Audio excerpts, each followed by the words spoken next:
নাটোরের সিংড়ায় মাটির নিচে থেকে 10,000 লিটার ডিজেল উদ্ধার করা হয়েছে।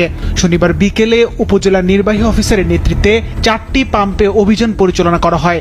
অভিযানের এক পর্যায়ে ভাটোপাড়া মহল্লার মসজিদের দক্ষিণ পাশের বাঁশের ঝাড়ের মধ্যে মাটির নিচে বসানো পানির ট্যাঙ্কে 10,000 লিটার ডিজেল পাওয়া যায়।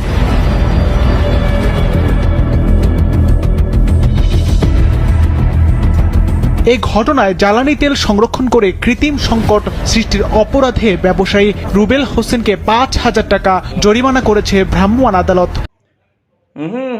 মুরব্বী হইল না, 10,000 লিটার তেল চুরিতে আপনি জরিমানা করলেন 5,000 টাকা হইলে, ওরে কমপক্ষে 10 লাখ টাকা জরিমানা করা উচিত আনলে।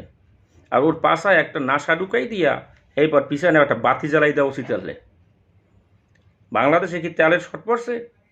আল্লাহর ফলাইয়ের ভিতরে তোরা তেল চুরি হইয়া তোরা মজুত করা শুরু করছো। বঙ্গবন্ধু শেখ মুজিবুর রহমান কয়ে গেলে সবাই বেঁচে সোনার খনি, মুই বেঁচে চোরের খনি। এত হেই চোরের বংশধর।